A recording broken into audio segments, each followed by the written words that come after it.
집에 갔던 여성을 뒤따라가 무차별 폭행에 의식을 잃게 한 이른바 부산 돌려차기 사건 가해자가 2심에서 징역 20년을 선고받았습니다.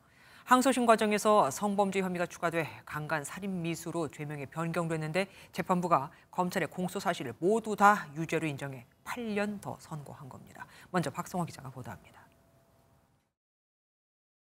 엘리베이터 앞 여성의 머리를 걷어차고 쓰러진 여성을 둘러엎고 사라진 남성.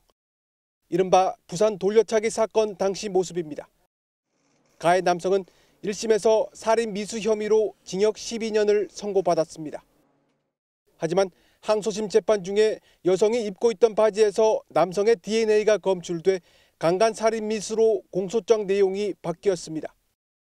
2심 재판부는 검찰의 공소 사실을 모두 유죄로 인정하고 징역 20년을 선고했습니다.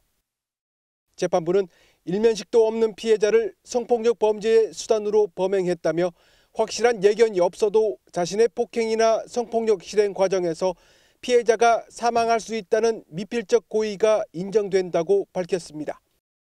그러면서 범행 당시 여성인 줄 몰랐다고 하는 피고인의 주장은 도저히 받아들일 수 없다고 덧붙였습니다.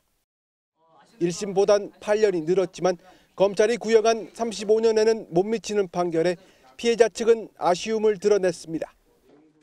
피고인은 여전히 반성을 하지 않았고 오늘 선고일까지도 태도를 미뤄봤을 때는 본인이 한 일을 진심으로 반성을 하고 있는지 아직도 의문입니다. 검찰은 판결문을 분석한 뒤 상고 여부를 결정하겠다고 밝혔습니다. 재판부는 실형 선고와 함께 피고인의 정보를 10년 동안 정보통신망에 공개하도록 했습니다. 하지만 일반적인 신상 공개와 달리 형이 확정되면 성범죄자 알림이에만 정보가 등록됩니다. MBN 뉴스 박상호입니다. 안녕하세요. 김주하입니다. 공정하고 신속한 MBN 뉴스, 유튜브를 통해서도 만나보실 수 있습니다. 특히 더 많은 뉴스와 라이브를 보고 싶으시다면 오른쪽을 눌러서 구독하시면 됩니다. 어렵지 않죠? 빠르고 정확한 뉴스로 계속 찾아뵙겠습니다. MBN 뉴스를 시청해주신 여러분 고맙습니다.